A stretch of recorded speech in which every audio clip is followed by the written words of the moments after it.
I'm James Parker on News Talk 820 93.3 FM WBAP. And the big headlines today all kind of circle around the Justice Department. You know, you have Donald Trump right now who has the courts that are just basically throwing up obstacles in front of whatever he's trying to do. That seems to be their modus operandi so far in 2025. He's blocked by the courts now when it comes to canceling student visas for Harvard and some other schools. He has courts that are trying to block his deportations. I mean, they are blocking his deportations. They're even trying to get him to turn planes around that are no longer in American airspace. No. You got to go retrieve some other foreign citizen that went back to his homeland, and you got to bring him back here for what? Well, he needs to have a hearing. Well, why? He's a Salvadorian citizen in El Salvador. Why does he need to come here and have a hearing?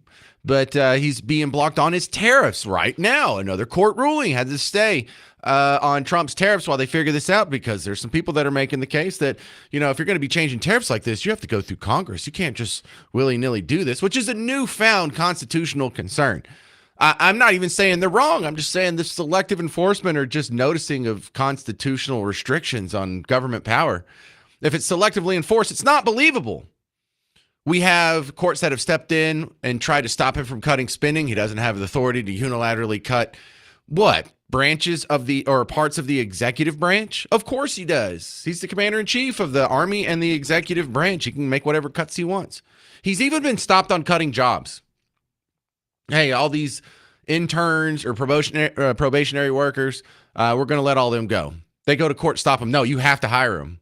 Well, there's no job for them. Nope, you still got to pay them. What are they going to do? Just stand in an empty room for 8 hours a day? Doesn't matter. Can't fire them. So his big problems are the courts. And then on the other side, there's kind of a tug and pull here. You probably didn't catch Dan Bongino on Fox and Friends. It came on right after you went to work, but I saw it. And, you know, it's the guy that was on right before me for all this time up until about a month or so ago. Dan Bongino was my lead-in show. Now, check out what he's doing now. He's the assistant director of the FBI. And there's three big cases that they have made it known that they're looking into. Fox News had the update here real quick. All right, the FBI is now re-examining high-interest cases that went unsolved in the Biden era. That includes the 2021 D.C. pipe bombings, the 2022 leak of the Supreme Court's Dobbs decision, and the cocaine that was found in the White House in 2023. All right, so those are all great cases. I love the fact that he's looking into those. I would like to have the Epstein list, but this isn't the wishing section of the James Show. All right, now to some interesting things Bongino said in a 9-minute discussion on Fox and Friends this morning. The pipe bomb investigation, number one. We had 2 pipe bombs planted on January 6th. I mean, we were told by partisan actors out there this was the insurrection. The world was going to fall apart, and no one seemed to show any interest in this case. The second we got in, I put a team on it, and I said, I want answers on this. And I'm pretty confident that we're closing in on some suspects. We got a fascinating tip on one of these cases, one of the 3. Come on. I want to say which one, but I'm pretty confident that we're going to close out one of them, hopefully shortly. Oh, my God. Don't get me excited. Why are you getting me excited?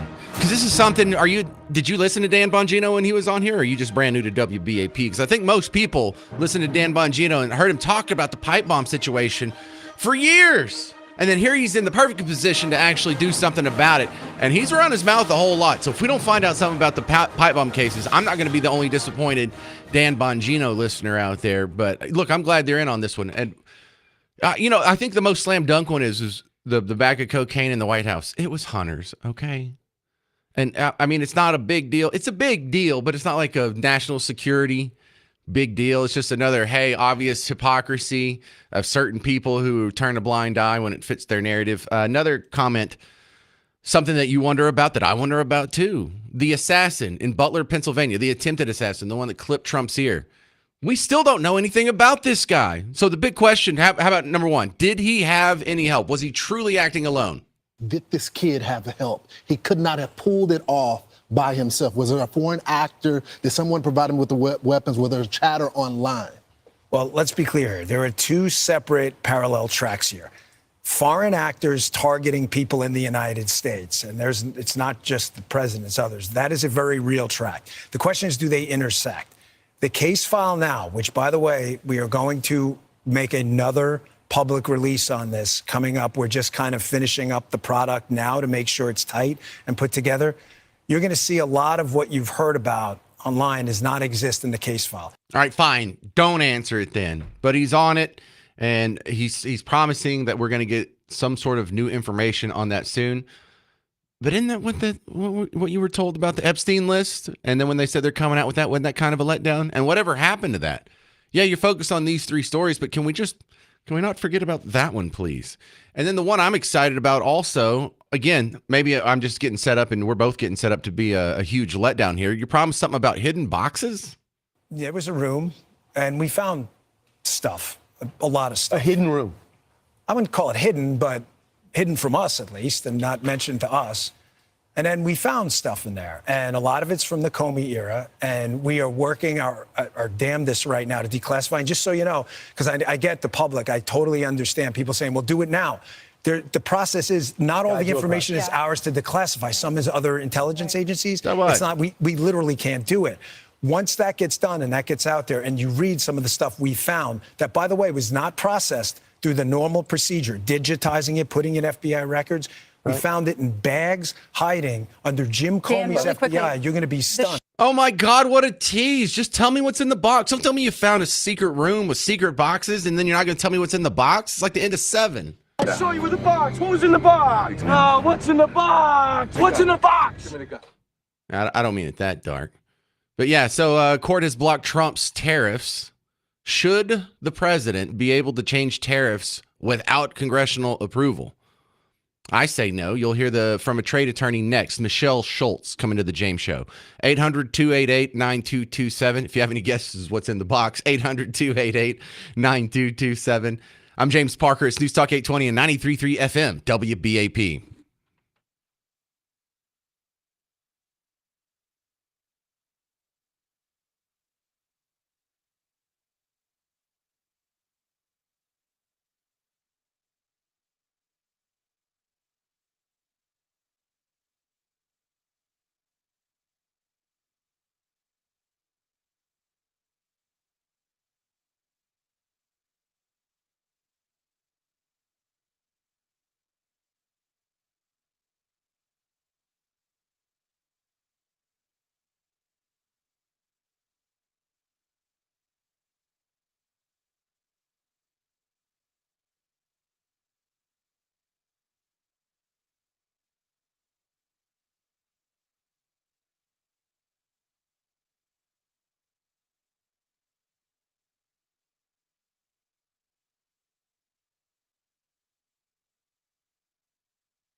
Well, hey there. Welcome to the James Show. I'm your host, James Parker. News Talk 820 and 93.3 FM WBAP. Well, courts are throwing up all kinds of roadblocks to Trump administration 2.0. That's not the end of the story, though. Will he be able to overcome these roadblocks? One of them is with tariffs. There's a case to be made that tariffs are something that should be written by Congress, but here lately Trump's been saying, well, we're in an emergency situation, and therefore, due to some emergency legislation, I have the power to change tariffs on my own without Congress. My next guest is Michelle Schultz from Schultz Trade Law. She does international trade and probably knows quite a bit more than me about this. So where does the law stand on this? First off, explain the legal rationale Trump's trying to use. Okay, so sure. And thank you for having me, James. It's a pleasure to be on. So Trump has been using what's called the International Emergency Economic Powers Act, and that's a 1977 act. That 1977 act was a result of, actually, a World War I time act called the Trading with the Enemy Act. That was in 1917. Both acts are essentially aimed at emergencies. If the country has an emergency situation, then the executive branch can be delegated the authority to impose tariffs from the executive branch. Otherwise, it has to be Congress under Article 1 of the Constitution. So then what counts as an emergency? So in the past, emergencies were things like wars. And I think that's what the Court of International Trade is really concerned about here. The situations that our current tariffs are aiming to address are the day one tariffs from inauguration, trafficking, drugs, cartels, and then later the worldwide tariffs and the retaliatory tariffs from Liberation Day. They're pretty much intended to resolve the issue of imbalanced trade and also the drug trafficking and the illegal activity. So the question is, do these tariff orders deal with those issues? The Court of International Trade decided that this is not an emergency. This is not a wartime situation. And in my mind, is this something imminent? Because trade deficits have existed for 49 years. So how does the president argue this is an emergency? So he's saying the emergency, sorry to interrupt, he's saying the emergency is just the trade deficit? That and the trafficking. I'm always skeptical of people saying, well, yeah, we got to circumvent the Constitution because it's an emergency this time. Because the Constitution doesn't say, well, you have this list of rights or restrictions. Unless it's an emergency, then do whatever you want. So, but how have past presidents used this? Have other presidents been able to just change tariffs willy-nilly? Because I remember Joe Biden did it last year for like solar panels or something. Did he go through Congress? He actually went through a really complicated process. So Joe Biden had already tariffs in place on China and specific articles. And there are different provisions apart from the IEEPA or the Emergency Act that I'm talking about. There are different provisions under what they call Section 301 and Section 232, where the U.S. Trade Representative can investigate unfair trade practices and the Commerce Department can investigate national security concerns. Under these two provisions, there's a relatively lengthy process involving agency reviews by which tariffs can be imposed. And that's how the China tariffs went into place under Joe Biden. What have previous presidents done? We're talking with Michelle Schultz from Schultz Trade Law. Do you happen to know the depth of what happened under Obama or George Bush or Clinton? Yeah, I mean, we've always seen tariffs imposed, but we have not seen ever just tariffs coming in the form of executive order after executive order. If you were a law student and you were looking, you would probably look in the wrong place, because the only authority that we keep learning from is the executive orders on the White House website, as opposed to the Federal Register or some formalized resource. So it's not It's not normal. This is something new. And we had just, the past few months, I think we had just gotten used to it. Importers have been paying the duties. They've been struggling, relocating, renegotiating contracts. And that's what we've been doing day to day. So, Michelle, it doesn't seem like he's going to win based on the approach you're taking here. You know, it's interesting because he did immediately file a motion to stay enforcement. So that is being reviewed now. And the plaintiffs, which include both companies and states in the United States, companies and specific states, they have until 12 noon tomorrow Eastern to file their brief. If their brief is successful and the CIT agrees with them, then this change will in fact take place. Then the executive branch can appeal, and it could wind up all the way at the Supreme Court. But, you know, having read the opinion, I do see that there is quite a bit of case precedent, and there are very clear laws and regulations on this specific issue. All right, this is Michelle Schultz from Schultz Trade Law here in Dallas. You do international trade. Tell me about this Court of International Trade. I'm not familiar with this one. In fact, I might not have ever heard about them before this story. Yes, so the Court of International Trade is the highest federal court with jurisdiction over trade issues. So typically, when we are dealing with customs or a Commerce Department issue, we're able to resolve those things administratively. And I can file a protest with customs, I can file a petition, and I never have to go and argue in court, which is great.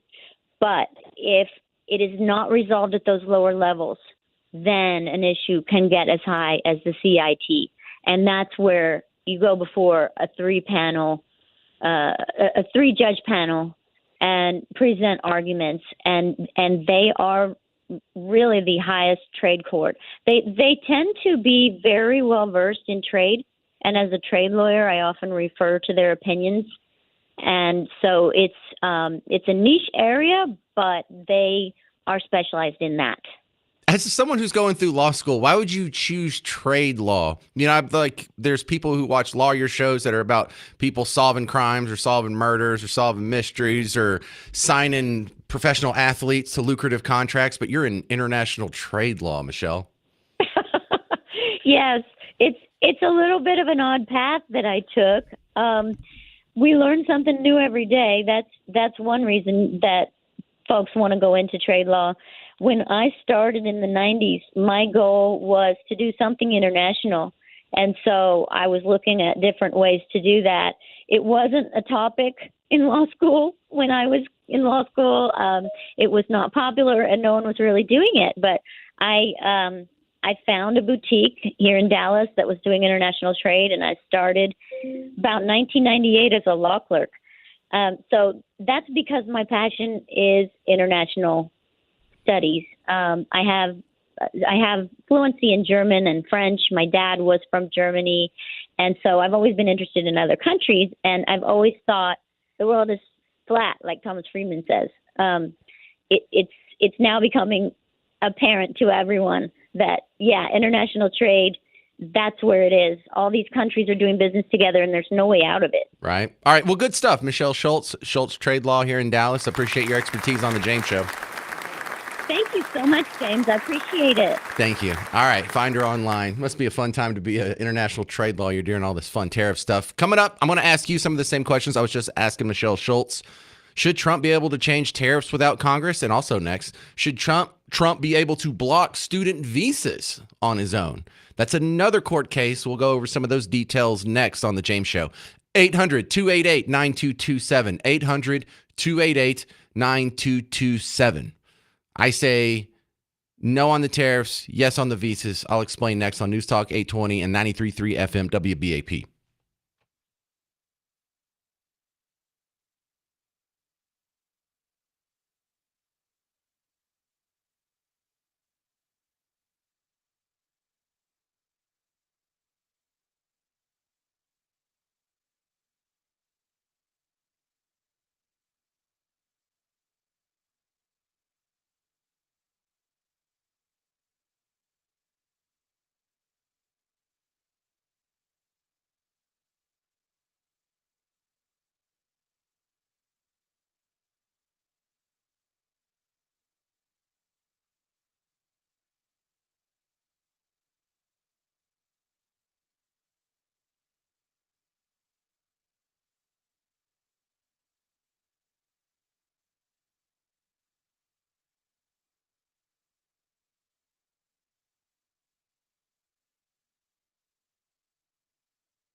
Hey there, welcome to the James Show. I'm your host, James Parker, on Newstalk 820 and 93.3 FM WBAP.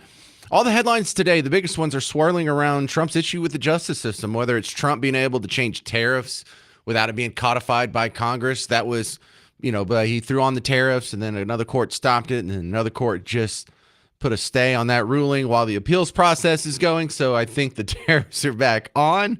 We have similar court issues with Trump trying to block student visas, most notably for Harvard, but he's ordering a pause and a review of all existing student visas. I guess they're going to go over their Facebook and Twitter and make sure they're not chanting "Death to America" or something crazy like that. There's another court case on should Trump be able to cut spending just unilaterally once the money's appropriated from Congress. He's saying, no, we're not going to spend that. We'll return it to the Treasury. And there's a court case saying he's not allowed to do that. Once Congress passes it, it has to be spent. Well, there's a natural clash there because it also says that the president is head of the executive department. And so if he's head of the executive department, he can have budget allocated. Does that mean he has to spend it? So that's a big constitutional question mark there. And then should Trump be able to cut jobs? This is the weirdest one. Trump went through and fired a whole bunch of people in USAID and Department of Education, and they've gotten together and they've sued, and some of them have been successful in their court proceedings in getting their job cut blocked. No, I demand you employ me. I demand to once you're hired by a government, you're just guaranteed a taxpayer subsidized standard of living forever until you die. So there's a lot of weird stuff going on here, but it all kind of circles around the same little tornado. Trump's relationship, not just with the justice system, not just with the executive department, but with the Constitution here. And the problem is, if Trump can't control the border, because there's other lawsuits about what he's done at the border, he shouldn't be able to do that. If Trump can't control the border, if he can't control who comes in and out of this country, then it's going to be wide open. If Trump can't cut spending or jobs, even in the executive department under which he is supposed to have authority, then it's not getting cut. If he can't block these student visas, then Harvard is going to be the arbiter of who comes in this country, and not your elected representatives or the president, the commander-in-chief of the military, whose number one responsibility is keeping us safe. Economy and defense, that's the two, right? 800-288-9227. This is Philip in Temple. You're on WBAP. What do you think? Thank you. The lawyer that you had on was making the point that it was really unusual to use this act for his Trump's tariffs. And I just wanted to bring up a point that all the charges that they were trying to put Trump away with, the Espionage Act, well, that was most recently used in 2018 and then 2016 with Chelsea Manning. But the Obstruction of Justice Act, that one goes back a while. You have the conspiracy to defraud the United States one, and then conspiracy against rights. That was 1870. That was one used to prosecute Ku Klux Klan members. They're using that one. False statement, racketeering influence. That was RICO. That was back in the 70s. And then they had the one for Nixon. What was that? That might have been the obstruction of justice. That was 1972 or 3. Anyway, the point being is they're using the same things. They're accusing him that she said that, well, he's pulling up these old things that's really unprecedented. So what's the reason for charging him with things that they haven't used forever? Oh, no, agree. There's a lot of people have selective enforcement and a little bit of pre-existing bias here, but ultimately speaking, you seem to know a lot about the legal history here. The big question is going all the way back to the Constitution. Is what he's doing constitutional? Now, if I go through the list, it's a nuance. I think he should be able to block student visas without Congress. I think he should be able to cut spending, at least in the executive department. He can't go out and cut anything out of the executive department or obviously Department of Defense. And he should be able to cut any jobs under the executive department. I'm cool with all that.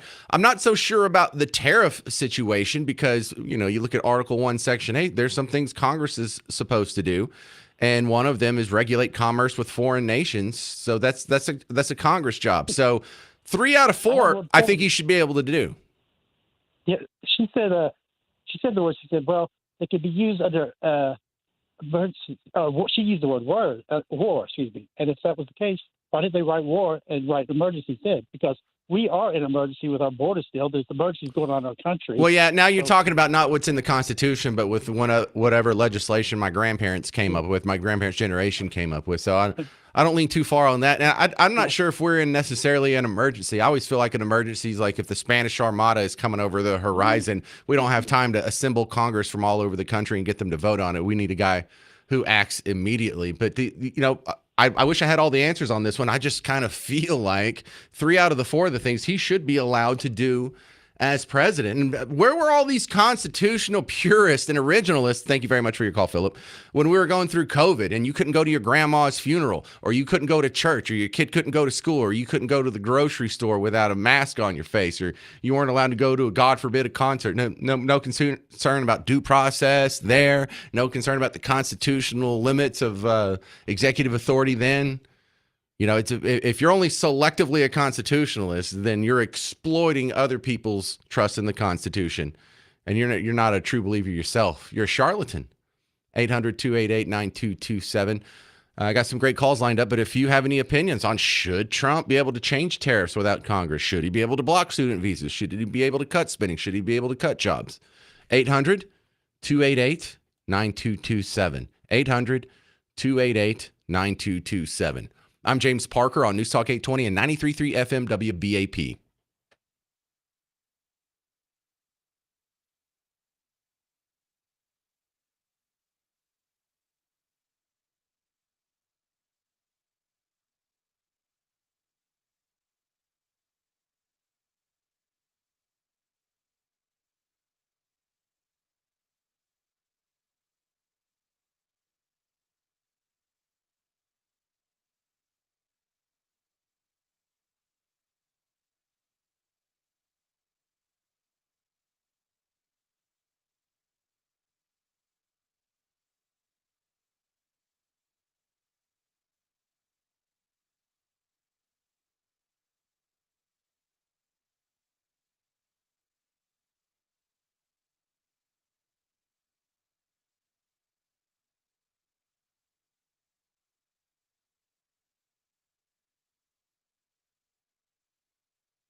Hey there, welcome to the James Show, News Talk 820, 93.3 FM, WBAP. It's unofficially summer, Memorial Day being the unofficial beginning of summer. I think the nerds say, no, it's like June 21st or whatever. But look, your kids are out of school. It's summer. This is the time to take vacations. However, things are a little more expensive this year than they were last year. So how do we make that dollar go as far as possible? A lot of people are looking at short-term rentals. Is that a good idea? Let's talk to Bankrate analyst Alex Gailey. Alex, short-term rentals. We've had them for about 10 years now. What's the verdict on them? Overall good or bad? Well, thanks for having me here today. I think it really depends on what kind of vacation you're taking. If you're traveling with a group, then a short-term rental can be a way to save on money because you can split the cost of the rental, and you're also more likely to cook while you're on the trip because a lot of short-term rentals have kitchens, and so you can save out on dining. But what we found in our recent study is that when we looked at the most popular U.S. vacation spots, some of these places see really big jumps in vacation rentals during their peak season. And so I think it's important for people to kind of be aware of when those short-term rental rates jump up during the high season. So how do you save money then? What are some tips and tricks to be a little more cost effective? I think flexibility is key here if you're trying to be more cautious with your budget when you're traveling. Being flexible with your destination, being flexible with your timing. You know, a lot of these popular vacation spots where we see big swings in short-term rentals, such as Long Island, Lake of the Ozarks, Lake Norman, a lot of water destinations. Maybe you go during shoulder season instead, right before, right after peak season when accommodations are more affordable. I mean, certainly prioritizing domestic over international travel will be more affordable, taking a road trip versus flying. But there's also other savvy ways to save, using credit card points and miles. And again, maybe being flexible with those dates can make a big difference if you're traveling in the middle of the week instead of the weekend. Alex Gailey, did you call it shoulder season? Yes, shoulder season. So that's kind of right in between, downtime and the high season. And so you can kind of go right before things really start to pick up or right after things kind of have already picked up. All right, Alex Gailey, Bankrate analyst. How is the price of gas, the price of airline tickets, the price of actually getting to your destination? How is that doing this year? Well, we know that travel in general, we saw that big demand in travel after the pandemic. And so we did see, and we also saw peak inflation. So we saw a lot of those prices shoot up dramatically around 2022. A lot of these prices have softened in the last few years with overall inflation just kind of coming under more control. That said, Americans are still feeling the cumulative effect of higher prices and wages have yet to catch up. So certainly Americans are tightening their belts, especially with all the economic uncertainty. But it is overall cheaper to travel now than it was, a few years ago. The prices were rising significantly faster a few years ago than they were now. Is the economy having much of an effect on that? Or people, with economic uncertainty saying maybe I won't take that vacation? Well, we did find in a recent Bankrate poll that more Americans are planning to spend less on travel and discretionary spending in general this year compared to last year. I certainly think with all the economic uncertainty, psychologically, when you don't have control over policy or inflation, you're more likely to choose to spend less as kind of a way to have a sense of control of your finances. So a lot of Americans are tightening their belts this year. They're either cutting back on travel completely or they're taking those more budget-friendly trips within the U.S. I think travel is still certainly happening, but I think it is in a more budget-friendly type of way than maybe in previous years. Where are you going this summer? I'm headed to the mountains, so opposite direction of the beach, and I'm taking a lot of these travel tips with me. Again, water destinations really tend to see big price increases with hotels and short-term rentals during this time of the year. But for the mountains, it's the off season. You're not going to go skiing in the middle of July, I suppose. No, I'm not going skiing. I'm just going to go enjoy the woods for a few days. Fantastic. All right. Well, all good advice. Good stuff. Thank you. This is Alex Gailey from Bankrate. Appreciate you. Thanks for having me. Thank you, Alex. All right. Luke Bryan coming to Dos Equis Pavilion on June 20th. You can get tickets now at livenation.com, or they've been giving away tickets on the morning show all week long. Tomorrow will be your last chance on the WBAP morning show. Maybe you can win a pair of tickets to see Luke Bryan from us. You got to listen to the morning show, though, tomorrow morning for your chance for Luke Bryan tickets. What time? I don't know. Just listen to the whole thing. So coming up next, we have more information on the jet ski killer. And I have now gone all the way to the opinion of, if you're an illegal immigrant and you commit a crime, you're found guilty of a crime, whatever the punishment would be, double it. What do you think of that? 800-288-9227. 800-288-9227. It's like getting the Powerball in the lottery. It's just a multiplier. Whatever the sentence, 15 to 30 years, congrats. It's now 30 to 60 years. We'll talk about it next on The James Show. News Talk 820, 93.3 FM, WBAP.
Hey there, fellow Texans. Welcome back to the James Show, News Talk 820, 93.3 FM WBAP. I'm your host, James Parker. Welcome back to the big show.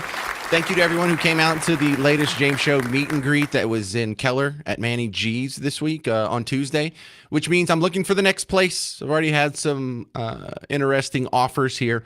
But if you know a place that's like a bar and a grill or a restaurant or entertainment venue or, I don't know, video game arcade, heck, I don't care. Just some place to have the next James Show listener meetup. I'm just trying to go from neighborhood to neighborhood to neighborhood. So, because I know no one wants to travel more than 10 miles from their house. That's fine.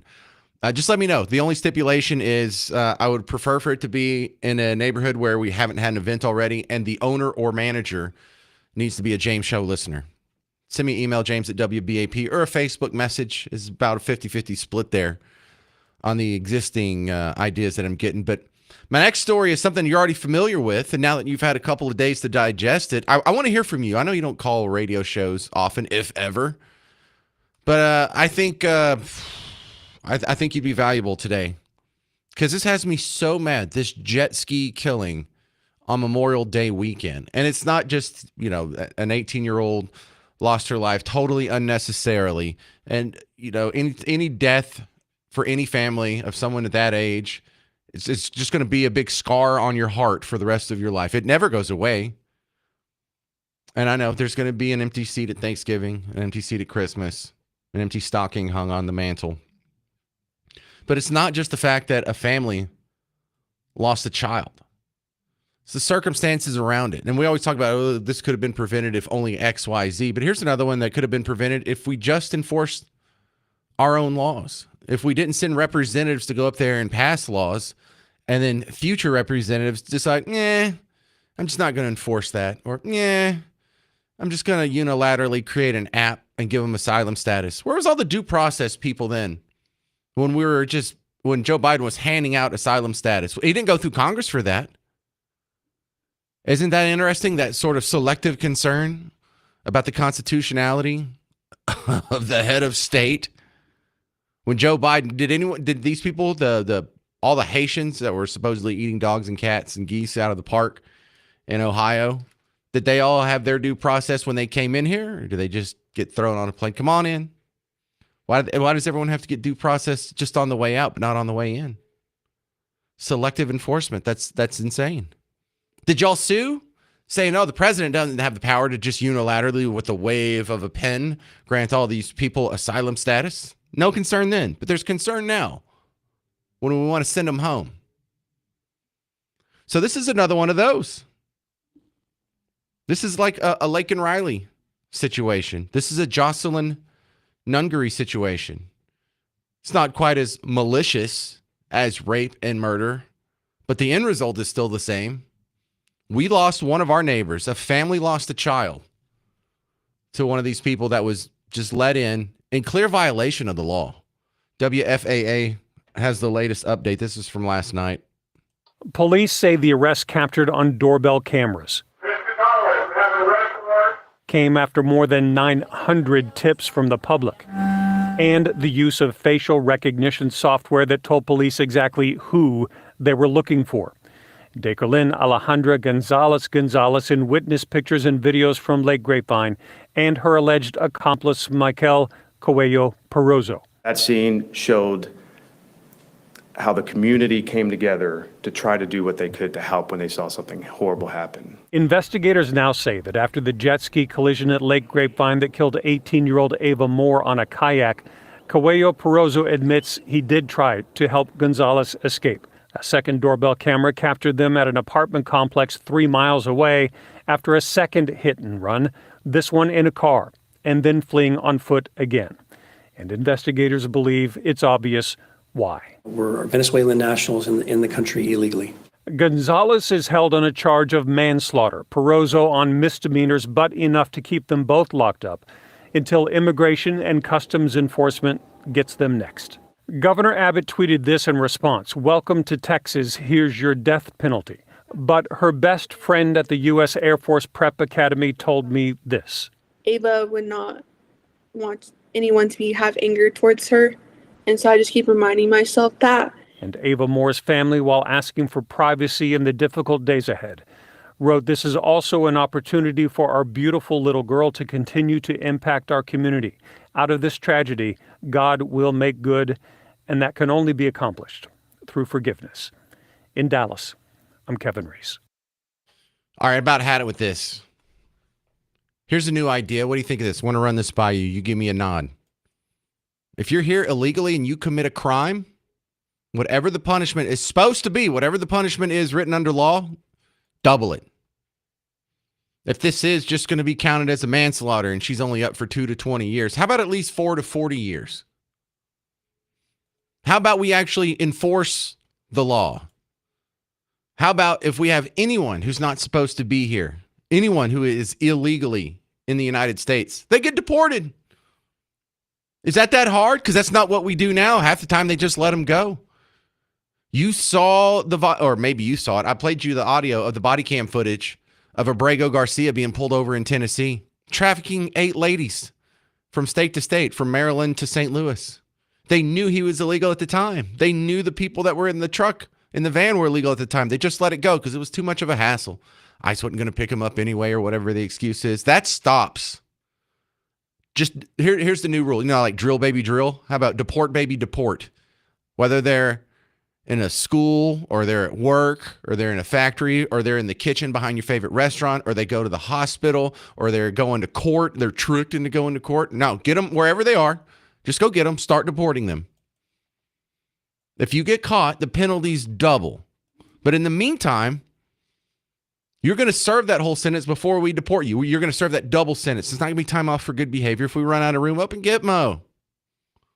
You have to make the idea of coming to America illegally worse than the prospect of staying in a third world home country. It's too good. We've made it too good. We've made it too easy. You have illegals that are coming here, skirting the law, not following the rules, jumping in front of legal immigrants who are doing the right thing, paying their way, doing the paperwork, following the law. And they have such a good life that they're out on the lake on a Memorial Day weekend on a jet ski. Were you on a jet ski this weekend? I wasn't.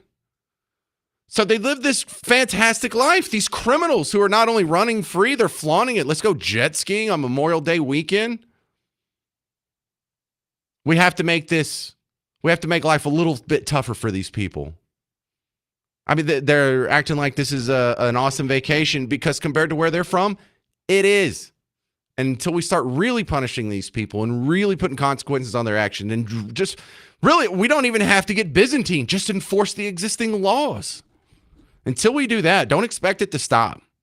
There's not the incentive to come here illegally is greater than the disincentive of getting caught here illegally. And until that happens, don't expect it to stop. I mean, it's nice if we built the wall and we've kind of stopped some of those crossings there, but they'll find a way. Hell, they'll probably start renting submarines next month. 800-288-9227. Your thoughts on my plan for if you get caught with the crime and you're here illegally, whatever the punishment is, double it. Is that fair? 800-288-9227. How would you disincentivize illegal immigration? 800-288-9227. I'm James Parker. It's News Talk 820 and 93.3 FM WBAP.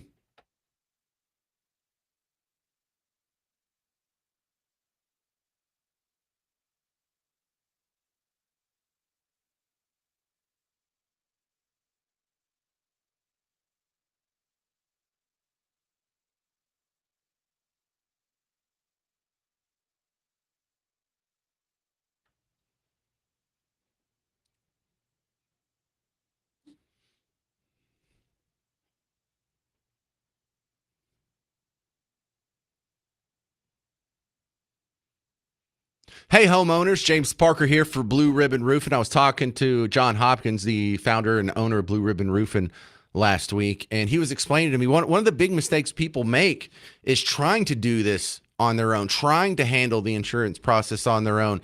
And it starts off, you're just on the wrong foot, period.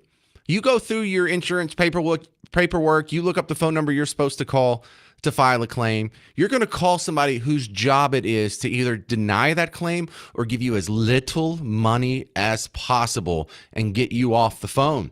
They'll come up with every excuse, and they have more practice at this than you do. Here's a little secret of the pros.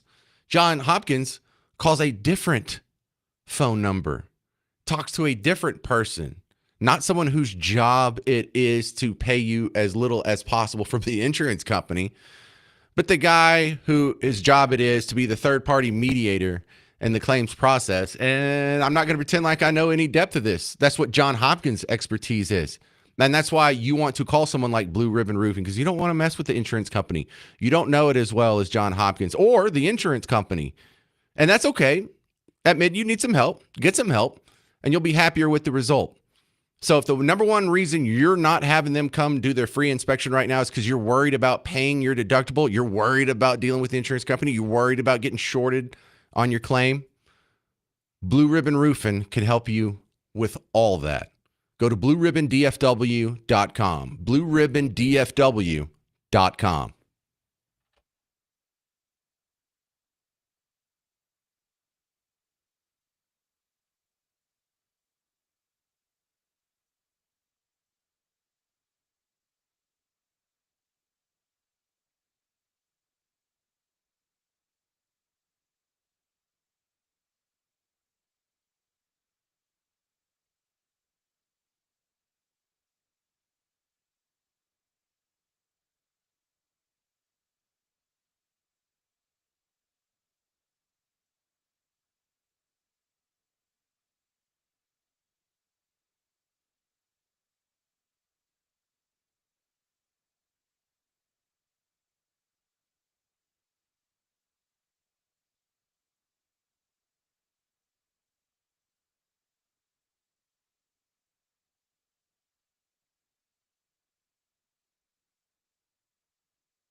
Hey there, welcome to the James Show, News Talk 820, 93.3 FM, WBAP. I am your host, James Parker.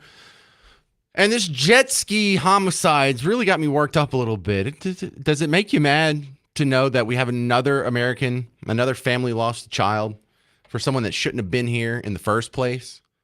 And we've got to start disincentivizing this. And I think a good way to do it is if you're here illegally and you get caught and convicted of a crime, whatever the normal sentence is, it should just multiply to 2, maybe even 3, maybe 10. But we have to make the prospect of coming here illegally worse than the prospect of staying in their home country. And you got to understand, I don't know if you've been to other countries, but a lot of times when you get off the plane and you get away from the resort and you start driving around town, you're like, whoa, this is your country? Holy crap, I thought that was just on TV. Can we go back to the airport now? I want to go back to Texas like now. You have palm fronds for your roof? That's not a goof. That's not just some cutesy little thing you're making as a cabana for your pool in the backyard. Your house has palm fronds for a roof. Jesus. So I think that's a good way to disincentivize people coming here, is jack up the penalties. And if you are going to come here, you are going to come here illegally, keep your damn head down. If you are in such an affluent, great position that you get to go jet skiing on Memorial Day weekend on Lake Grapevine, you're definitely not going to be buzzing people and causing people problems or harassing other folks. You're not even going to come close to it. Why? Because you know so-and-so's friend that got locked up and they're in Gitmo now. 800-288-9227. Terry in Grandview, you're on WBAP. What you got? Hey, James, I got a couple points to make. I'll try to make it quick.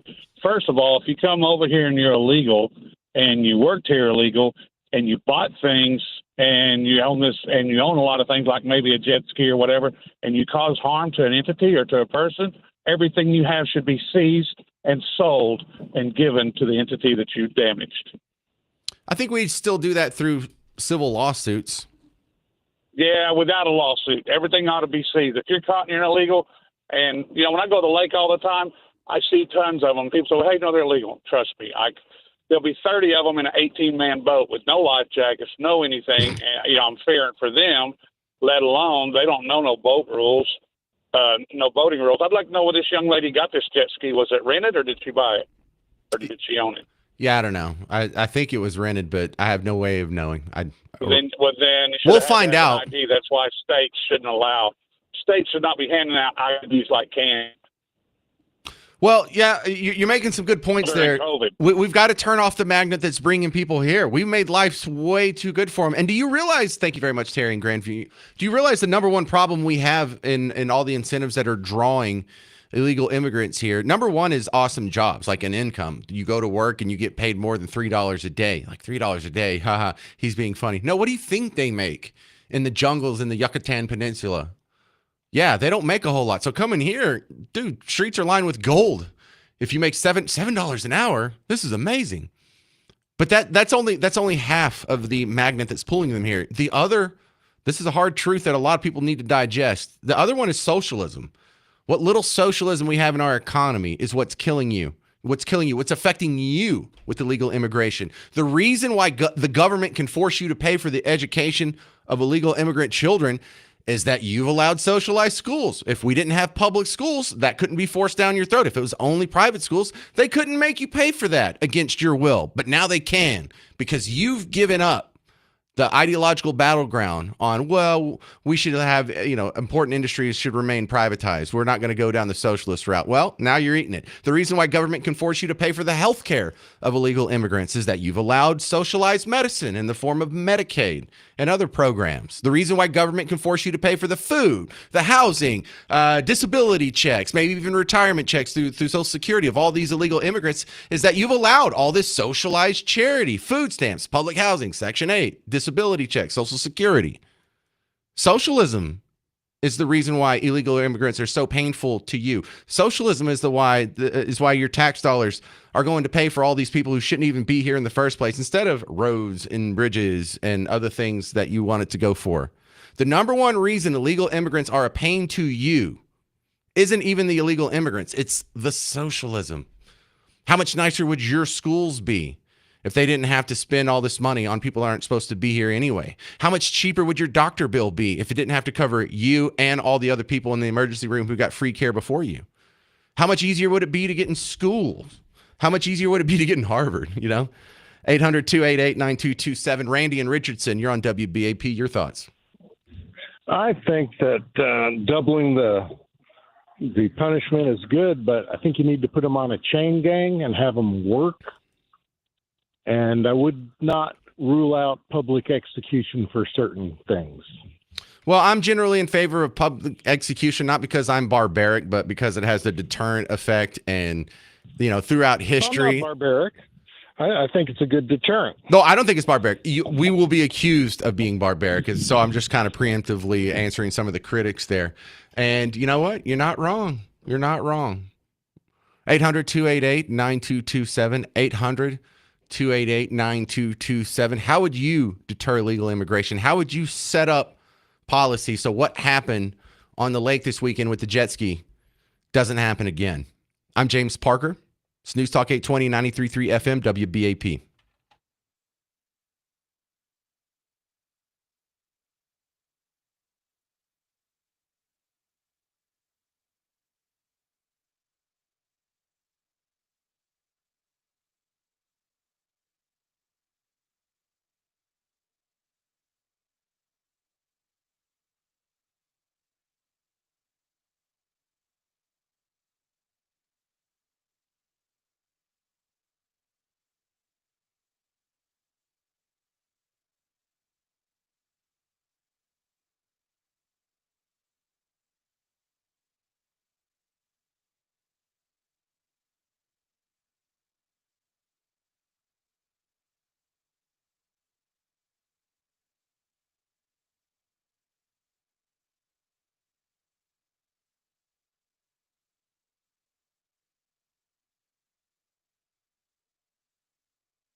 Hey there.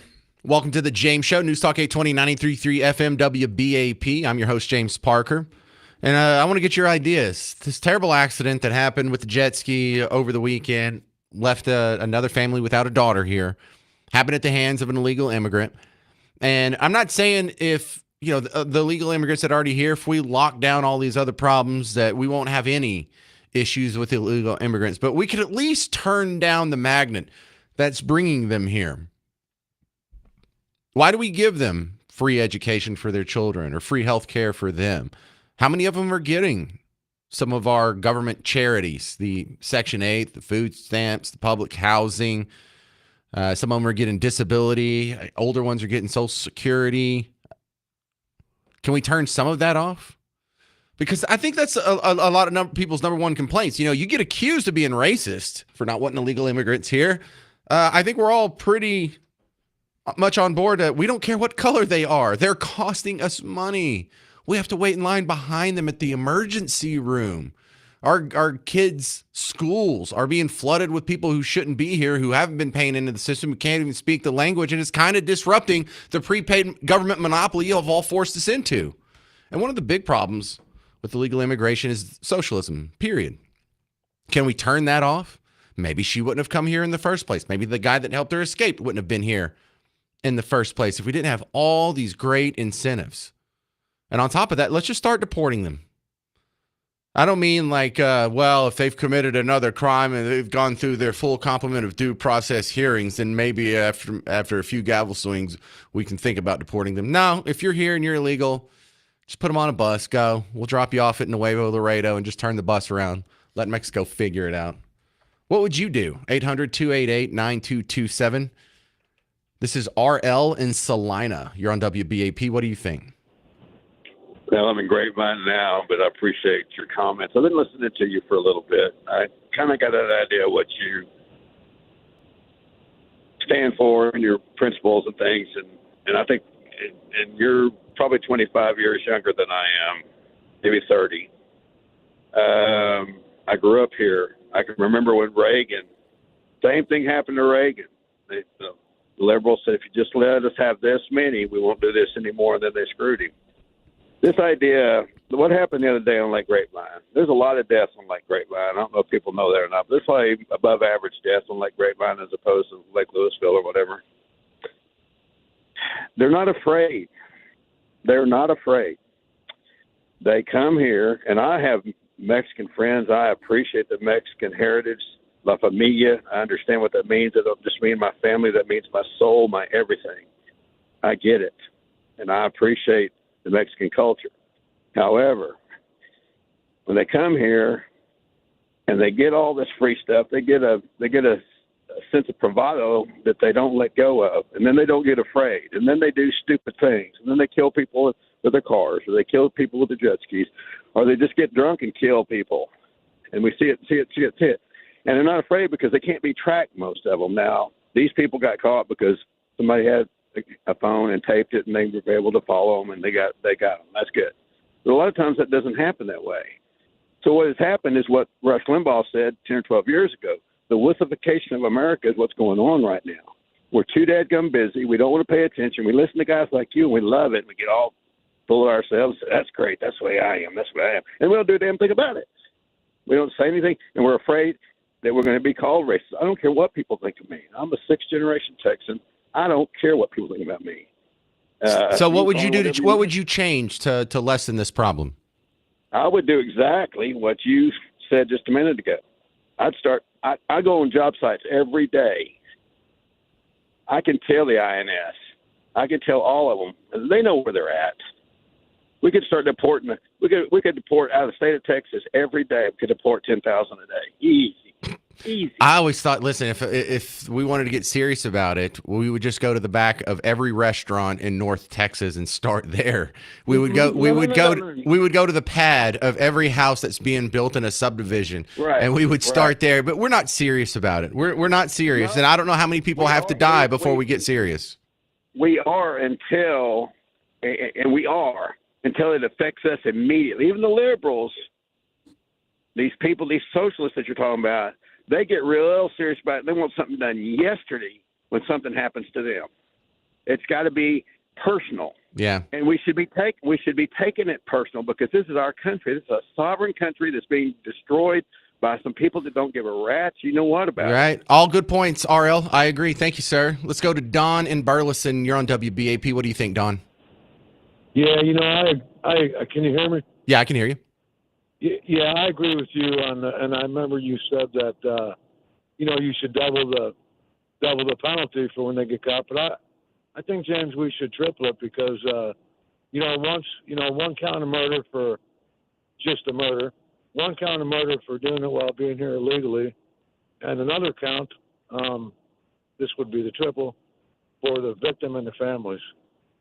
Okay, I'm convinced. Triple it. Good. I like that. No, it really is that easy. Thank you, Don in Burleson. He's very persuasive, that Don. Let's go to Joe in the GBC. That's Gun Barrel City for you people from the big city. What do you think, Joe? Well, it starts with a lot littler problems. Our insurance in this country is through the roof, and it's through the roof because if you have an accident with somebody who doesn't have insurance and they don't have a driver's license, and even if it's your fault and not theirs, the insurance company still pays the claim when they shouldn't have even been there in the first place. Well, see, now you're tickling my libertarian sensibilities where I'm against forcing people to buy stuff. I'm against forcing people to engage in commerce, and you're like, well, what about insurance? If you have a car, you're forced to buy insurance because that was the one of the points that was made during Obamacare. It's like you don't have the right to force me to buy insurance. Well, the government has the right to force you to buy auto insurance. Well, it shouldn't.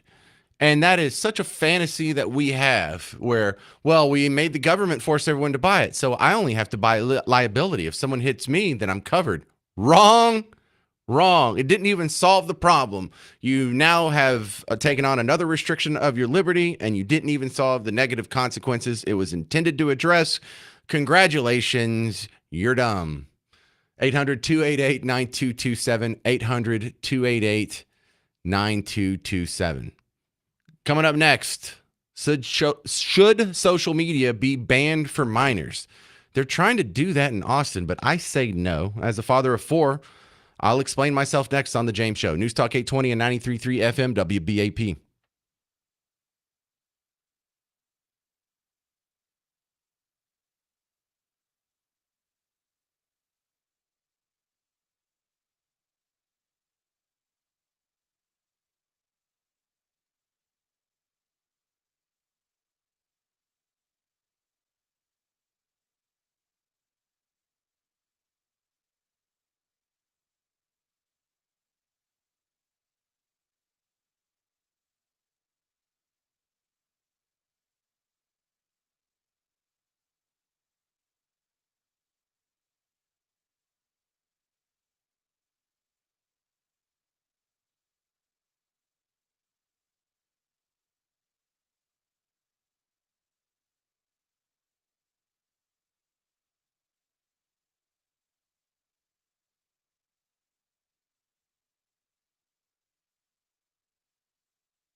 Well, hey there. Welcome to the James Show, News Talk 820 93.3 FM WBAP. The question isn't, do you know someone who's on the shot? The question is, how many people do you know are on the shot? Are you on the shot? Is your spouse on the shot?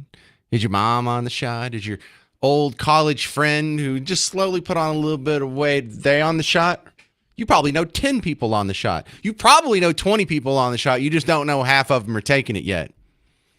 However, hasn't it been your experience in your entire life where some weight loss miracle drug pops up, gets real popular, seems to work, everyone's using it, celebrated, and a couple years later, there's some class action lawsuit because it was putting a hole in their heart valve, or now you got to get like a pig's kidney or something weird like that. And, I'm just waiting for the other shoe to drop with some of these other shots. I hope it works out great. But something tells me in about a year or so, we're going to have a bunch of people that, I don't know, have like stegosaurus plates growing out of their back or something. Whatever the side effect is, if it exists, it's coming. Let's ask Patrick Moore. He's a benefits consultant at Protect. Now, I know you're not into the side effect portion of this. Let's talk about how so many people can afford this, number one. I hear it's kind of expensive, Patrick. It's super expensive, and I love how you framed all of that, man. So it is super expensive. I mean, the $1,000 price tag per month is probably on the low end for most of this stuff. So wait, on the shot. So I've heard different prices from different people. What is the range of cost that you have seen on a monthly basis, Patrick? So the reason you have heard a range is because this prescription drug thing in general in this country is pretty whacked out. So the range is in between $350 all the way to $1,300 a month. Why such a stretch there? So that's because for the most part, most people get their prescription drugs or their, these GLP-1 medications through their employer. And employers get their prescription drugs by organizations called pharmacy benefit managers. Oh, those guys. Yeah. Okay. Those guys. Yeah. People are finally starting to really understand who those people are, but they are the ones behind the scenes. And so we don't just get straight prices in this country. We are given like the retail price is what they show you, but they buy it for wholesale. Why is this stuff so wholesale price? Sorry. What's so expensive about it to even get it to the $300 level? It's in demand. It's in demand right now. I mean, that there's lots of compounders out there selling it for significantly less. And then you can also buy different versions of the shot for $50 in India. So that's a different conversation. Yikes. What do you think about that? Hey, I've got to hook up with a dude in Mumbai. Should I be getting my GLP-1s from him? It's a hot take. International drug sourcing is a thing. I mean, it's the reason the president a couple weeks ago talked about getting favored nation status on drugs, and that's a big reason why. And he talked about this shot when he did that, and he did that because people are getting it for $100 in England, even though employers across the country are paying $1,300 a month. I'm surprised insurers are covering this. We're talking with Patrick Moore. He's a benefits consultant at Protect, because this isn't like a necessary medical intervention. This seems to be pretty elective. It is. So there's two different categories. Not to geek out on you, please do. There are the actual medically needed, and needed's a relative term, but it treats diabetes, right? That is why GLP-1s came into being. They treat diabetes. And then there's the non-diabetes version of this medication, and it treats, weight loss. And so the weight loss portion is definitely more elective, and then the diabetes is being covered for the most part by insurance companies for that exact reason. Now, the secondary reason is the prices I just told you about, that $1,300 price tag. All of the PBM industry makes money on that spread. So they are making rebates on all those dollars. And so there's a significant reason why they're pushing it, because they make a lot of money on the GLP-1s.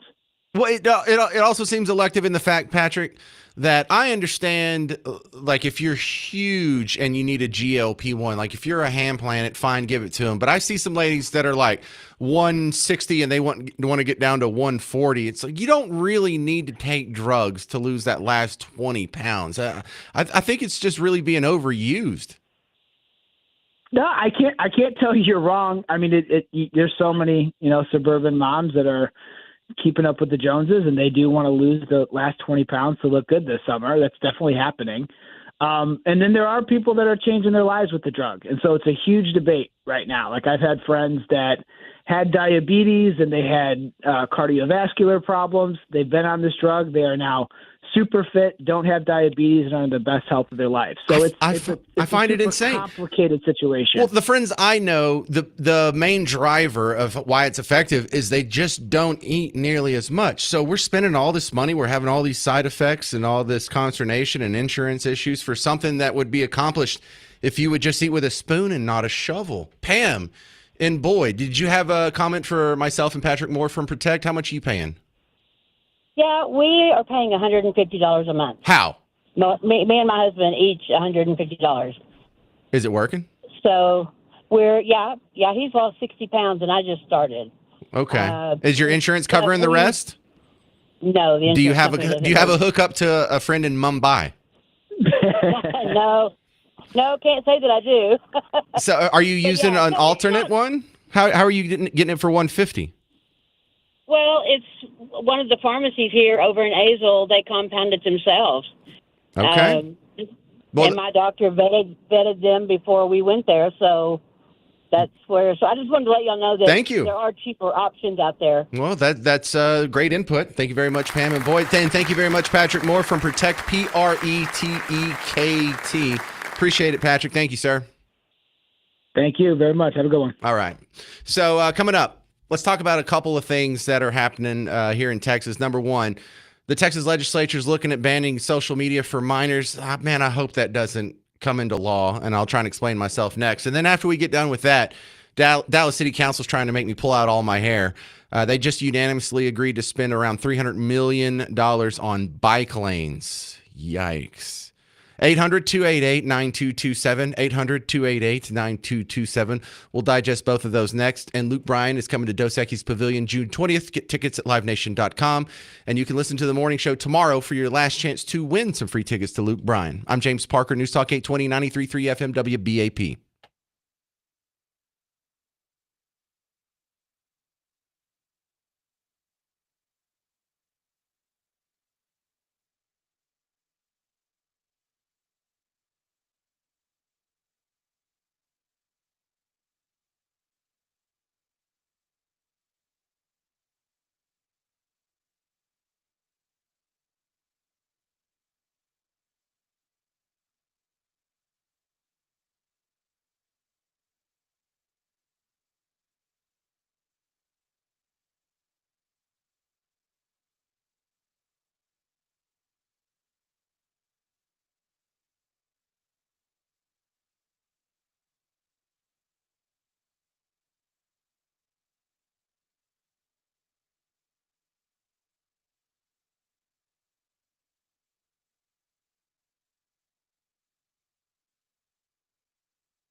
Hey there, fellow Texans. Welcome back to the James Show. I'm your host, James Parker, on News Talk 820, 93.3 FM, WBAP. I know, good to see you too.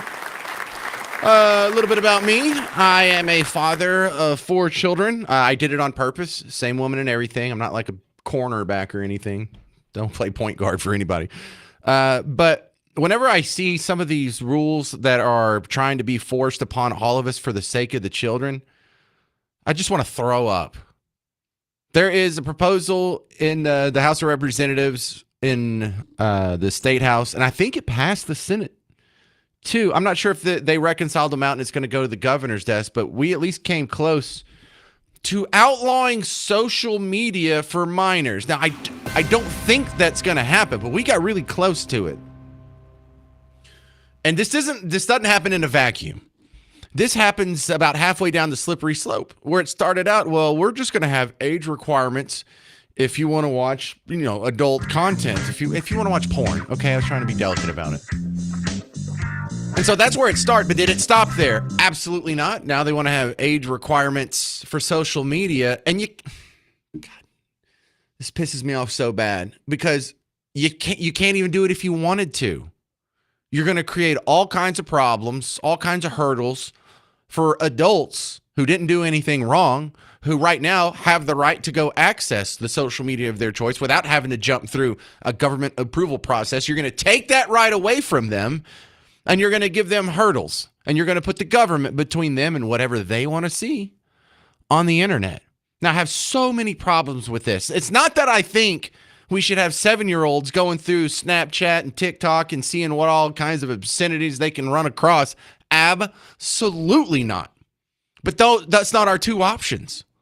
There's a whole lot of other things in the spectrum between 8-year-olds having unfettered access to social media and the government banning it for children. For one thing, the ban never works. For whatever ban and whatever way that you want to try and put up a hurdle, kids can get around it. I can get around it. I could have gotten around it when I was about 12 or 13. I was a little computer nerd when I was a kid. I was breaking into all kinds of stuff I wasn't supposed to. I was accessing other computers. I was doing little tricks and putting viruses on my teacher's computers, and then me and Gary would go giggle in the corner.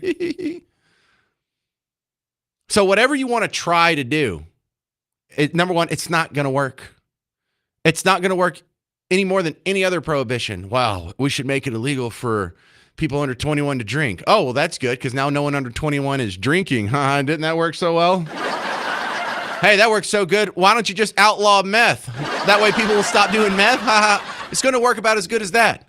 No, I'm not saying we shouldn't try to protect our kids from obscenities, but government restrictions on the rights of adults is not the way to go. Violating disparate third parties who are not breaking the law is not the way to go.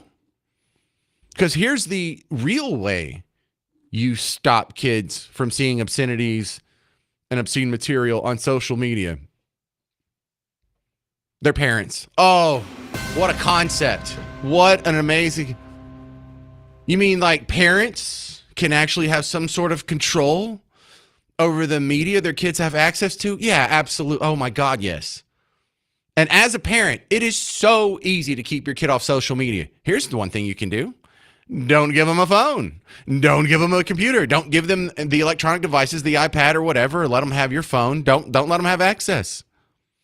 If you do let them have access, there is all kinds of like gray area in between full unfettered access to the internet and nothing. For a while there, for our youngest kids, we used what was called Gab watches. There's a little watch that could call only people that you were pre-programmed in, and you could only receive calls from people that were pre-programmed in. They could send text message to dad and mom and grandma and Aunt Heather and a few other people, Gigi, their other grandma, but not anyone had access to it, and it couldn't get online. Now, for the smartphones that you do, like if when Granny bought my oldest kid a phone, that was cool. When she bought my second oldest kid a phone, that was cool too. If it's a smartphone, James, you're going to let your 13 and 14-year-old have a smartphone?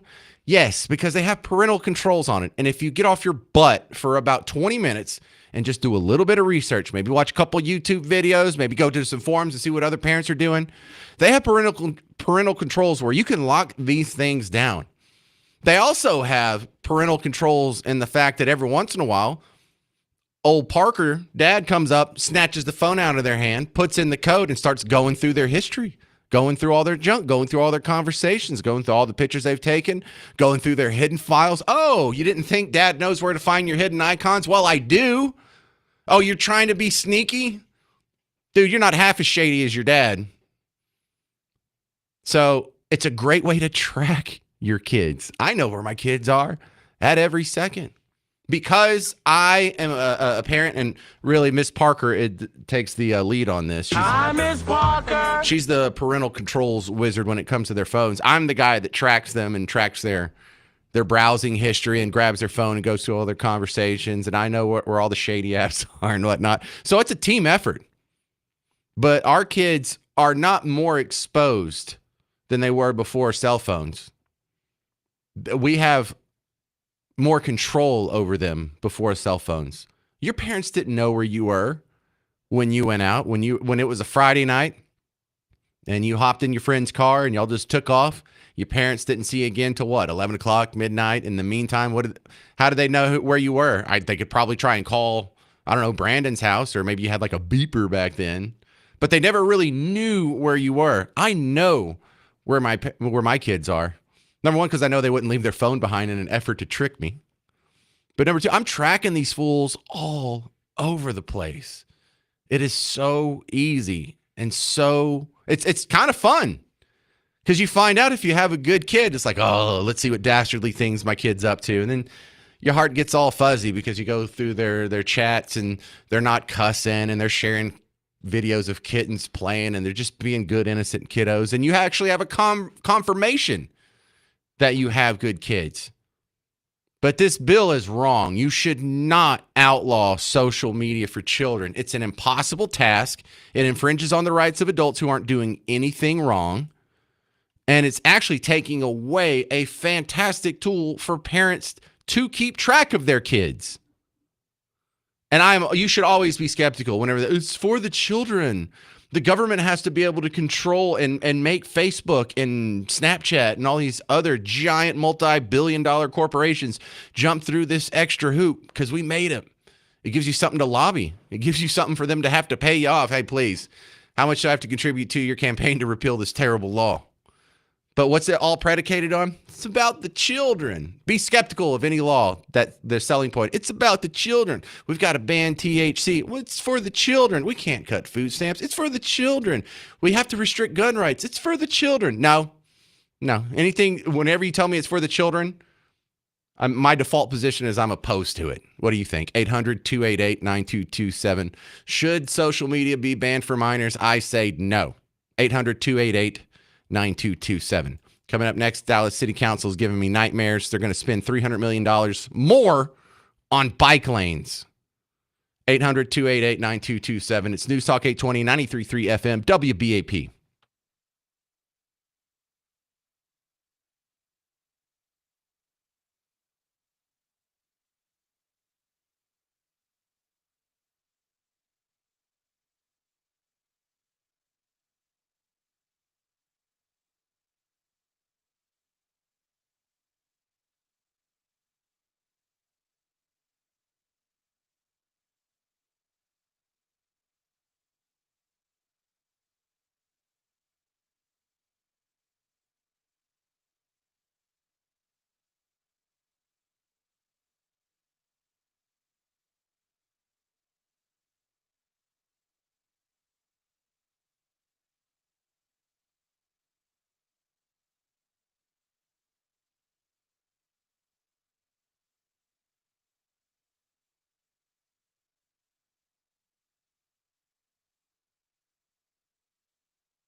Hey there, welcome to the James Show, News Talk 820 WBAP, now on FM at 93.3.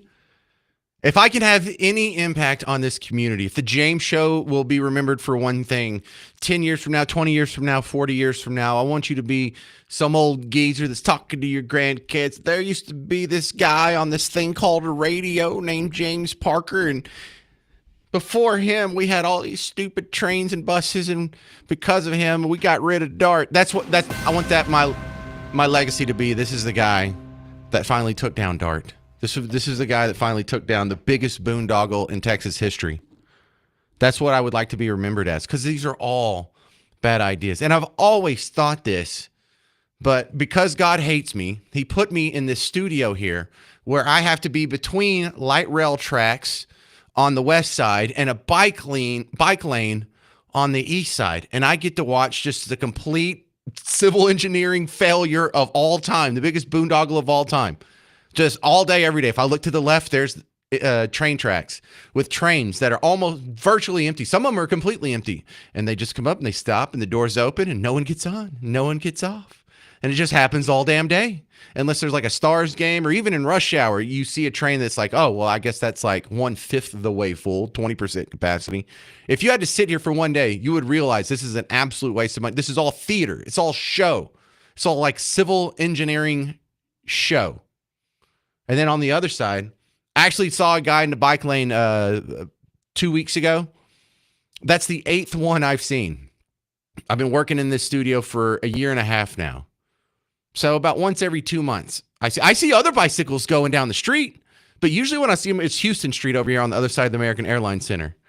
Usually they're in the street lane, like where the cars are. The bicycle lane actually has a little concrete barrier and it's marked off. It's the safest place to be in Dallas. You could take a nap there. You could sleep there overnight. No one's going to hit you.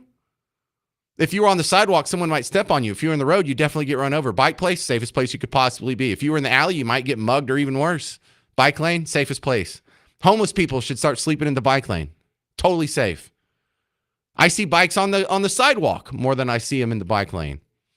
And so here, when you have if anyone just wants to observe it for a day, one of the most easily demonstrable failures in civil engineering in Texas history, DART and bike lanes, just simultaneously.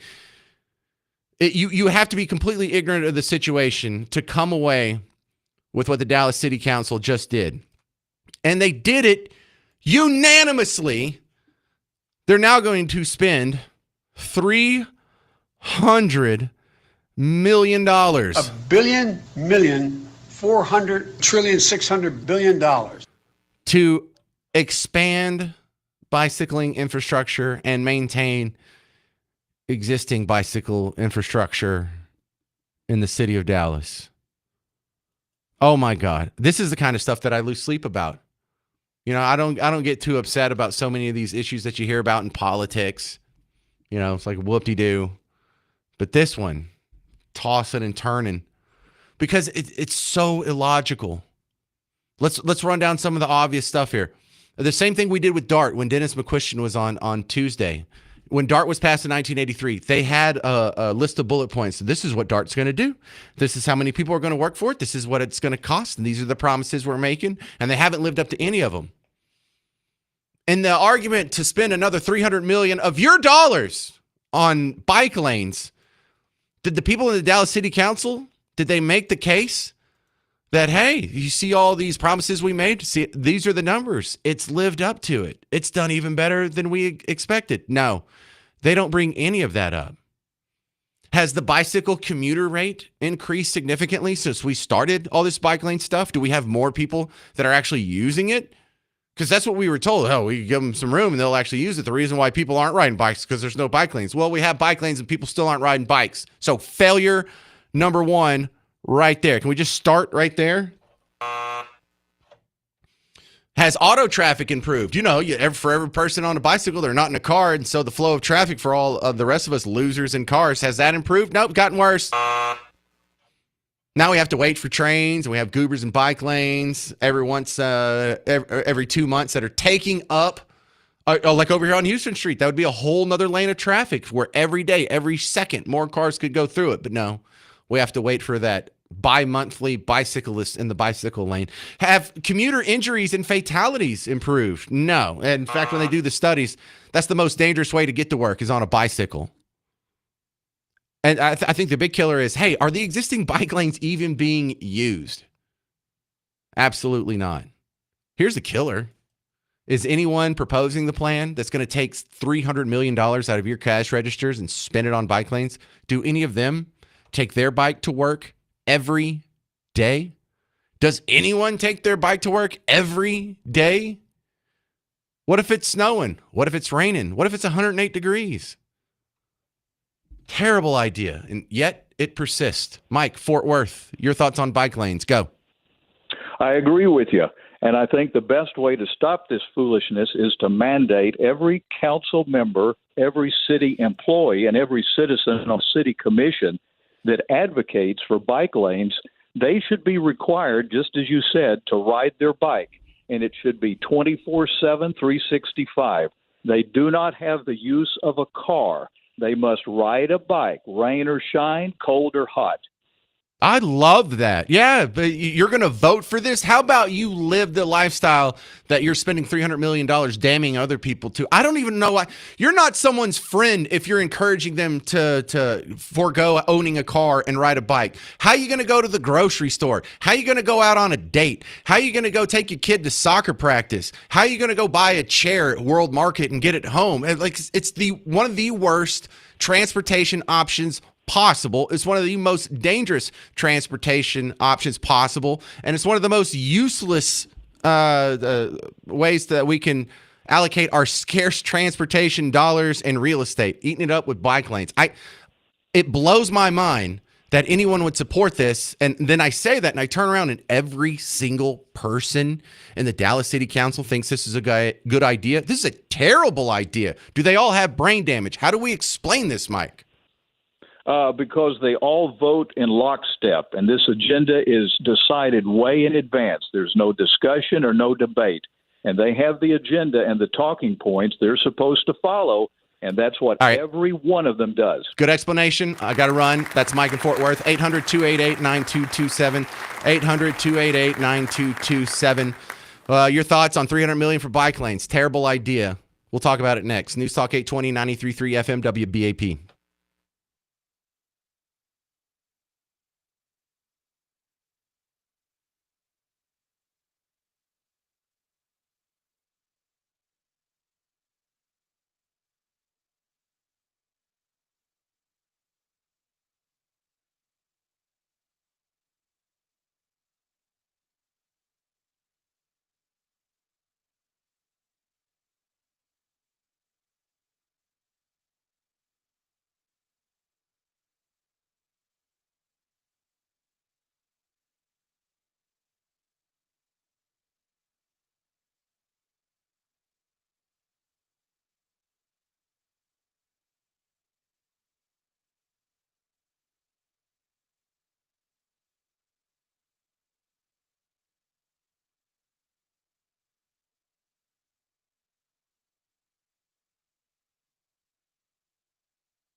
Hey there, welcome to the James Show, News Talk 820, 93.3 FM, WBAP.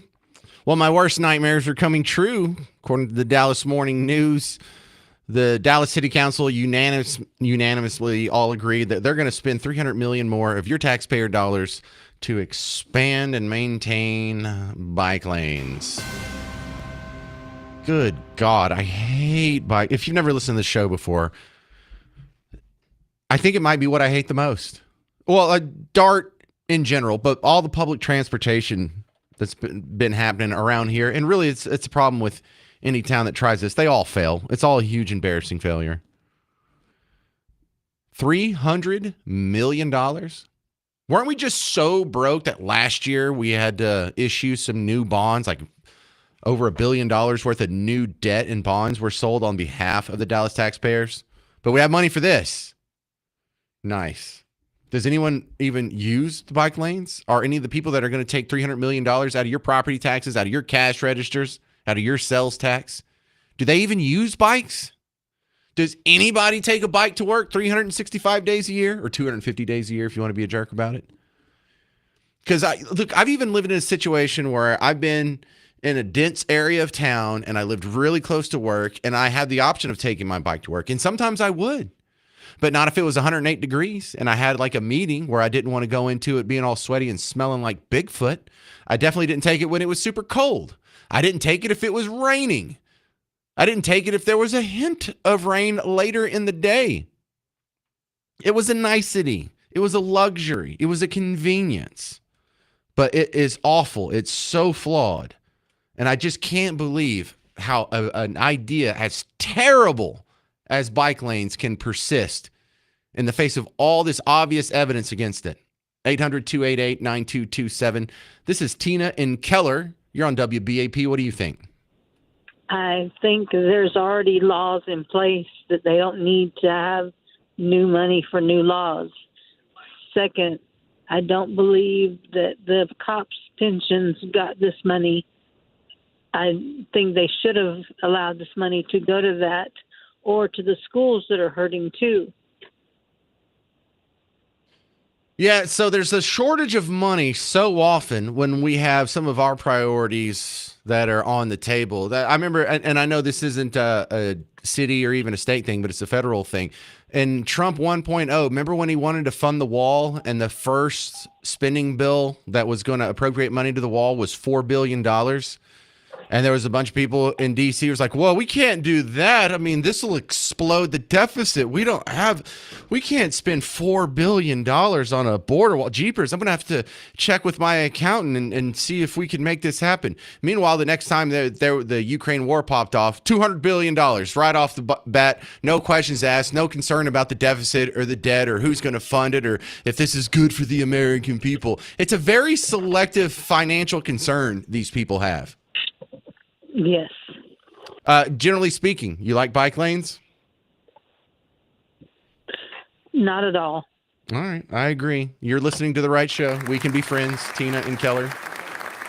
Let's go to Mike in Sulphur Springs. You're on WBAP. Your thoughts on the bike lanes? Yes. What I was concerned about and kind of thinking about is, they had a city council meeting here, a few years ago or last year, because they were under budget because they couldn't hire any more police officers to patrol because they couldn't pay them.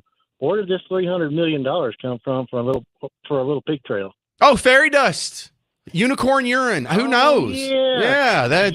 Yeah. Okay. There's never a shortage of money when they want to fart it away on bike lanes or light rail. Or God, the worst is just the concept of a light rail train all the way from here to Houston.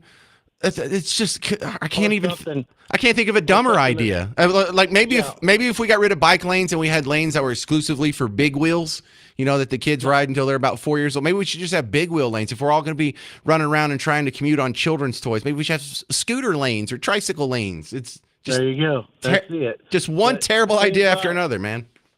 It seems like anything that makes sense to help out, we don't have the money for that. Right. What would improve our standard of living better? Bike lanes or cops? What do you think about that one, Mike? Thank you. Well, Good call, bud. Appreciate it. 288-9227. Now, this is another confounding thing. I'm going to take 8 more calls, or I could take probably 20 more calls on this, and everyone's going to be agreeing with me. Bike lanes are dumb. Bike lanes are dumb. I'm going to leave here, and if I go out to a bar tonight, I can talk to my friends about bike lanes, and they'll be like, yeah, bike lanes are stupid. We may run into some young girl who's like, oh, no, that sounds fun. But for the most part, in the real world, when I'm talking face to face with people at my brother-in-law's house or at some kid's sporting event where I got to hang out with my kids' friends' parents and stuff, we all sound the same. Yet I look at Dallas City Council and they were unanimous. They couldn't wait to waste $300 million on another terrible idea. Brian, Duncanville, you're on WBAP. What do you think? Well, I need a chance to wear my spandex, because I look so good in them. Oh, Brian, now you're getting into some subjective stuff that I don't feel as comfortable complaining about because this is just some personal beefs that I have. But yeah, you look like fools. The guys, not if you're in normal civilian clothes on a bicycle, whatever. But you guys that wear like the little tight shorts and the super tight shirt and you've got the aerodynamic helmet, you look embarrassing. Like, what do? You go in the store like that? Is this the Olympics? You're trying to be all, and then they're like, it's aerodynamic. Oh, shut up. You're not a sports car, dude. I'm with you. I don't agree in spending the money on that or DART or any of that public transportation stuff. But if it was instead of a bike lane, if it was, let's say, a motorcycle lane, then I could get on board. And that's all I have. Thank you. Yeah, right. At least motorcycle lanes, motorcycles run on gas and go fast, and people actually use them. 800-288-9227. These people just exhaust me. I have such a hard time understanding how terrible ideas persist like this. And we'll continue talking about bike lanes, and then I got time to squeeze in. This Trump administration has ordered a halt to all student visa applications. I love it. It's a court battle he's going through right now. We'll talk about that next as well on The James Show. News Talk 820 and 93.3 FM WBAP.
Hey there, welcome to the James Show, News Talk 820 and 93.3 FM WBAP.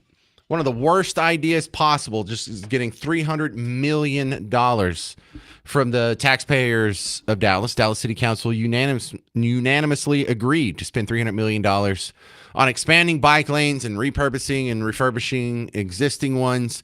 And just to let you know, I didn't write the article. I'm not trying to be funny here, but the mileage on these bike lanes is kind of silly. When you look at the roadmap here, like how many miles of bike lanes do they want? Do they ever tell you? Because the proposed bike network includes more than 500 miles of bicycling improvements, 179 miles of neighborhood bikeways, 118 miles of visually separated bike lanes, 108 miles of physically separated bike lanes, and 139 miles of trails. Funding is currently in place for 69 miles. That's what it says in Dallas Morning News. What do you want me to say? James in Plano, you're on WBAP. What do you think? I think it's ridiculous, but there's one way to justify that. They used to have those counters they put across the highway with a rubber tube on it. Yeah. Set them up in the bike lanes. If you don't have at least 30 a day, 300 a month, or 10 a day, 300 a month, yank it out. God, that's so low. You realize 10 a day? That's like not even one every 2 hours. Put a number to it, but at least go out and make an effort to see how much they're being used. Like you said, yours is you basically want 1 or 8 of them since you've been there. So at least it's a report that would justify yanking them out. Yeah, there's no accountability. There's no metric. There's no stats on the back of their baseball card. They don't even get a report card. They just, whatever it is, they declare it a success. What if it's a train, it's a bus, it's a bike lane? Isn't this great? We should expand this. This is such a success. According to who? Good stuff, James. Yeah, let's actually measure this. John, also in Plano. You're on WBAP. What do you think? My question is, when you're talking about DART, are you including buses or you're just talking about the trains? All of it. Okay. My thing would be just to cut back service initially. I mean, the stuff we've already paid for it. We've got the tracks. We've got we've got the cars. The train cars. Just cut back service. Like you said, rush hours when you see a little blip. So just have them running then, and maybe have one guy on that runs the rest of the day, and people will know what the schedule is, and they'll do it accordingly. And then eventually, if that's not working, then just phase it out completely. Well, see, the opposite happened. We started out with this scaled down schedule that was only, at the peak times. And then they eventually kept expanding it because it was we already know. We don't have to try it, John. It failed on every iteration that we've tried. The only way I would relent on the idea of just pulling up all the tracks and writing an apology letter to the taxpayers and selling it back to public commerce, so they could put a McDonald's or something on there, is if we privatize it. If we let some private company come in here and they decide when we run trains and where they're going to stop and how often they're going to run and how they're going to be policed and how much the fare is going to be and all that. Maybe if we tried to privatize it, but I already know that that's going to fail because everywhere we've tried that in other metropolitan areas, everywhere on planet Earth except for one train line between Tokyo and Osaka, they've all been not profitable. And it's sometime around like 1960 or so when trains stopped being profitable in the U.S. And then as other countries develop and people get cars and they have other options, it's an obsolete technology. It's just like windmills. It's just like the abacus. It's like something that used to be useful, and I can understand why people would think it's useful now, but it's not, and it's terrible waste of our scarce taxpayer resources because we've got $300 million for bike lanes, but we can't hire enough cops. Something's wrong with the priority data set there, John. I get that. What do you do with the people who, even though they're a small group, who rely on public transportation because they just can't afford a vehicle? What do we do with that? Well, if there's enough of them, then what we do is we relax street regulations to let private sector bus companies fill that gap. Or it could be a charity. Okay. You could have like some guy that volunteers to drive the church van on Monday, Tuesday, and Wednesday, and we go pick up seniors from the senior group and we take them to the grocery store, to their doctor appointment or whatever. I'm not saying we leave them all in the lurch. I'm just saying let's not put charity in the hands of the Dallas City Council because they're doing a horrible job with the stewards of $300 million if they're throwing it at bike lanes. Yeah, I agree. And as long as you had that alternate strategy of having, the charitable or private to take care of the people that need it, that's perfect because Well, the money that's being spent is ridiculous. Well, if there's a demand for it, if there's enough of these people, like some people claim, then some evil capitalist pig will come in and they'll fill that demand in the marketplace, and we won't have to worry about it. There will probably be better service on cleaner buses that may even be cheaper and faster than what we're seeing now. But at least, John, you and I don't have to pay for it against our will. All good points here. And I can already tell you where I'm starting tomorrow. Another stupid boondoggle that I just saw on, was this on the, no, this was on the Dallas Express. The Dallas City Council just agreed, they voted 12-3. What was this? Yesterday. To provide $5.5 million for a WNBA, the Dallas Wings is our WNBA team, for their practice facility, for their, and this isn't even like to build it. This is $5.5 million for the design of a training facility, which is expected to cost $48 million. And God forbid if we have to pay for that too. If we are on the hook and we think it's so important that we help with the design of a practice gym for a WNBA team that loses money every year, but we don't have enough money for cops, something's wrong with the way Dallas is being run. All right, I'm out of time. What a great show. You guys were fun. 800-288-922. Don't call. I'm about to get off the phone. I meant to say, if you want the Rhino list, send me an email, james@wbap.com. If you have a suggestion for the next James Show meet and greet next month, also james@wbap.com. Now, stick around. Mark Levin's coming up next. I'm James Parker. It's News Talk 820 and 93.3 FM, WBAP.